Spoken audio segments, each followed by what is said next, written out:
नमस्कार मित्रांनो, DDM news चॅनलमध्ये आपले सर्वांचे स्वागत आहे।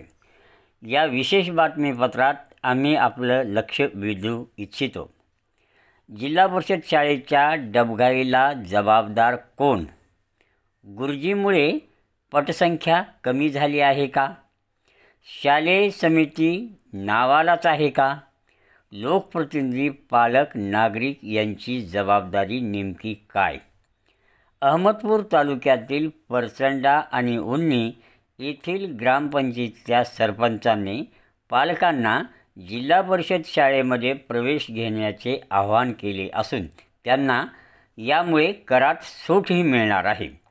तर पटसंख्या वाढविण्यासाठी शिक्षण विभागाने विशेष उपक्रम हाती घेतला आहे।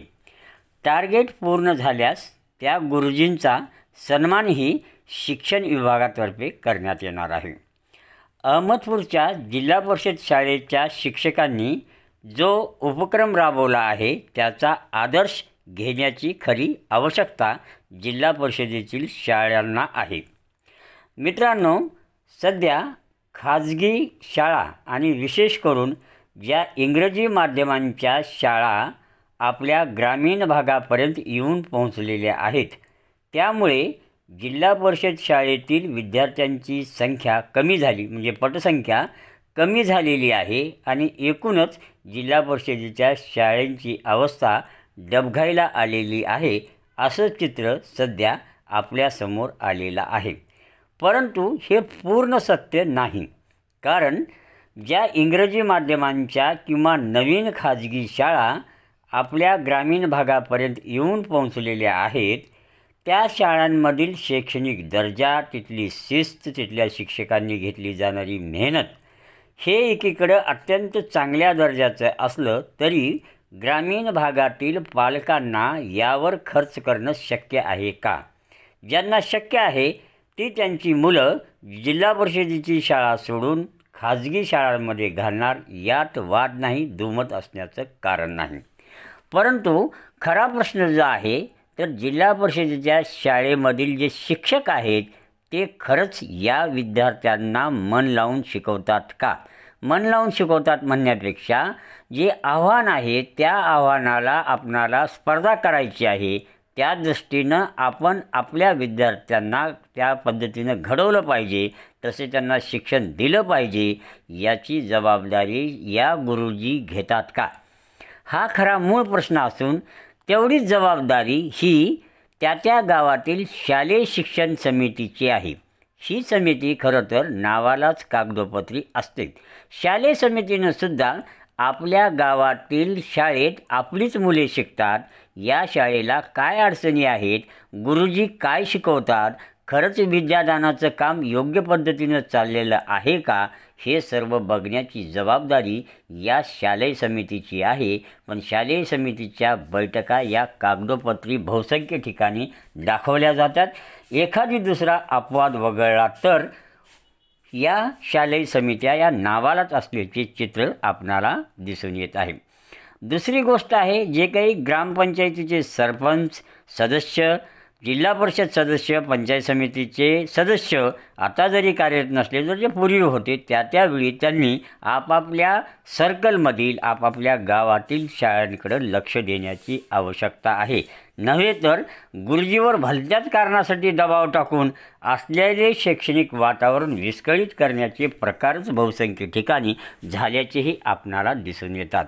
शिवाय नागरिक जे पालक आहेत विद्यार्थ्यांचे, त्यांचीसुद्धा ती जबाबदारी आहे की त्यांनी आपल्या मुलाला नुसतं शाळेत घालून भागणार नाही, तर शाळेमध्ये आपल्या मुलांना चांगलं वातावरण मिळणं, तिथले शिक्षक शिकवणं, त्यांना शिक्षकांना तसे सुविधा उपलब्ध करून देणं, या सर्व गोष्टी ही एक सांघिक जबाबदारी आहे।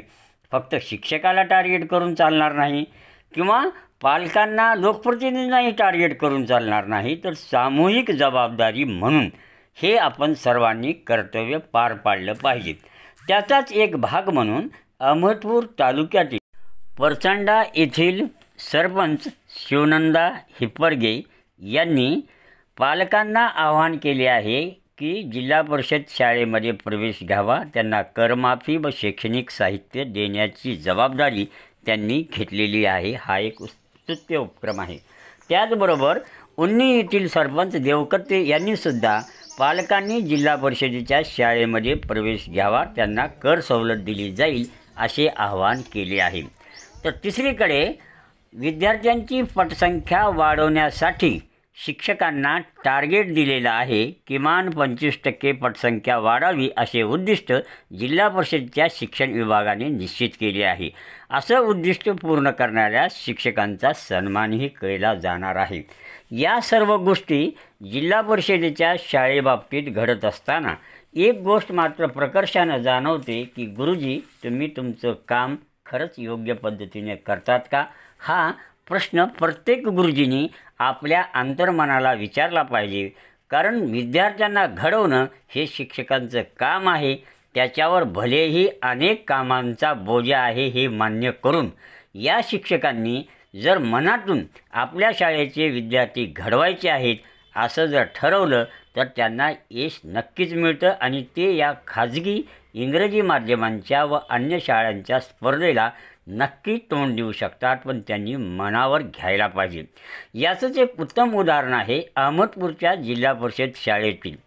येथील शिक्षकांनी मागच्या 3 वर्षापासून झोपडपट्टी भागात राहणारे आपल्या शाळेतील जे विद्यार्थी आहेत त्यांना उन्हाळ्याची सुट्टी न उपभोगता 10वीचा मोफत क्लास घेऊन त्यांनी या शाळेचा सतत 3 वर्ष 100% निकाल लावला आहे. असंख्य अडचणीला तोंड देऊन या शिक्षकांनी जो आदर्श घालून दिला आहे त्याचा नक्कीच जिल्हा परिषदेच्या इतर शाळांनी आदर्श घ्यावा आणि त्या दृष्टीनं काम करण्याचा प्रयत्न करणं ही काळाची गरज आहे. तरच जिल्हा परिषदेच्या शाळा टिकतील.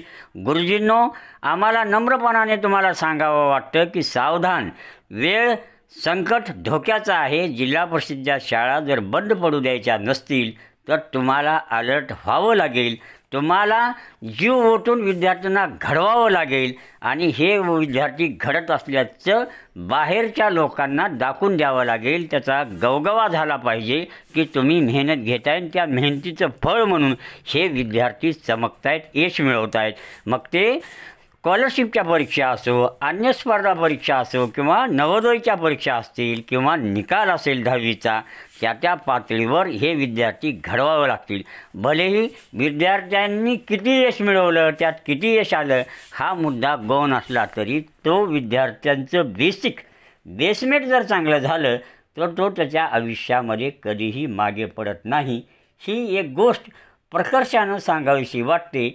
त्याला उदाहरण आहे अहमदपूरच्या महात्मा गांधी महाविद्यालयाचं.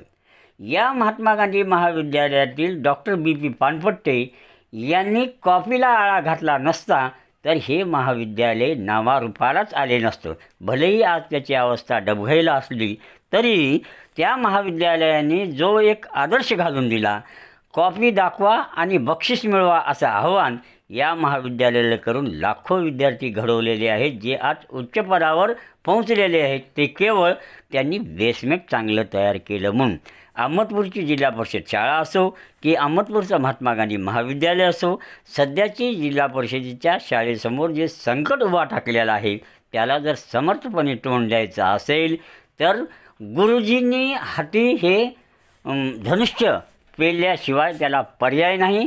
कारण हे शिवधनुष्य गुरुजींना उचलावंच लागेल असं आम्हाला प्रामाणिकपणाने नम्रपणानं वाटतं. जर जिल्हा परिषदेचे गुरुजी हे शिवधनुष्य पेलण्यास तयार झाले तर कुठल्याही स्पर्धेला ते सहजपणाने तोंड देऊ शकतात आणि ती परिस्थिती, ते वातावरण ते सुद्धा ग्रामीण भागातील विद्यार्थ्यांना मिळू शकेल. आणि ज्यांची आर्थिक परिस्थिती नाही अशा पाल्यांना एक चांगल्या शिक्षणाची संधी उपलब्ध करून देण्यासाठी सांघिक प्रयत्न, मग त्या गावचे सरपंच, त्या गावचे सर्व शिक्षक, शिक्षण विभाग आणि या सर्वांनी आहे त्या सुविधांचा वापर चांगल्या पद्धतीने करून कमी सुविधामध्ये कष्ट घेऊन आपण जर हे विद्यार्थी घडवलेत तर निश्चितपणे येणारा भविष्यकाळ हा जिल्हा परिषदेच्या शाळेसाठी उज्ज्वल असेल. कितीही डिजिटल, कितीही आधुनिक स्पर्धा येऊ द्या, तुमच्या मनातून तुम्ही मेहनत घेऊन जर विद्यार्थी घडवले तर तुम्हाला मागे वळून पाहायची गरज पडणार नाही. असं आम्हाला एक DDM न्यूज चॅनलच्या वतीने जो काही आम्हाला चित्र दिसून येतं त्याच्यावरून एक अनुमान आम्ही बांधलेला आहे आणि सर्व गुरुजींना पुन्हा एकदा नम्र विनंती, सर्व पालकांना पुन्हा एकदा विनंती, सर्व शालेय समितीचे सदस्य, शिक्षण विभागातील अधिकारी या सर्वांनी सांघिक प्रयत्न करून जिल्हा परिषद शाळेला एक ऊर्जित अवस्था आणण्यासाठी प्रयत्न करूया. धन्यवाद.